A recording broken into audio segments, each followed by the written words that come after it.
మంచి రోజులు వచ్చే ముందు కనిపించే 5 లక్షణాలు. గుడిలో గంట మోగుతున్నట్టు కల వస్తే మీ ఇంట్లో మంచి జరుగుతుంది.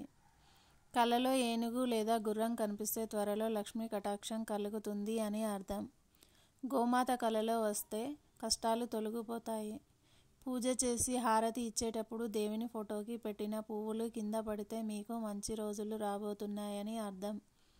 పురుషులకి కుడి కన్ను అదిరినా కుడి చేయి అదిరినా, అలాగే స్త్రీలకు ఎడమ చేయి అదిరినా ఎడమ కన్ను అదిరినా మంచిది.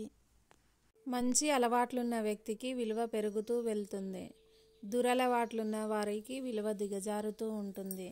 వ్యతిరేక స్వభావం గల మనుషులకు దూరంగా ఉంటే మనకొచ్చే సమస్యలు చాలా వరకు తగ్గుతాయి. శ్రద్ధ గలవాడు మాత్రమే విద్యల్లో నేర్పు పొందగలడు. అద్దం పగిలితే అరిష్టం అని ఎందుకంటారు? అద్దం పగిలిపోకూడదు. పగిలిన అద్దాన్ని ఇంట్లో ఉంచకూడదు. మరకలు పడి మసకబారిన అద్దంలో ముఖం చూసుకోవడం కానీ ఇంటిలో ఉంచుకోవడం కానీ చేయరాదు. అద్దం లక్ష్మీదేవి స్థానం. అది మన వారి నమ్మకం. అందువలన పగిలిన అద్దం ఇంట్లో ఉండటం వలన దురదృష్టం చుట్టుకుంటుందని పెద్దలు అంటారు. నింద వస్తే తిరిగి నిందించడం ద్వారాను దెబ్బకు దెబ్బతోనూ ఏమీ సాధించలేము. ఓర్చుకోవాలి.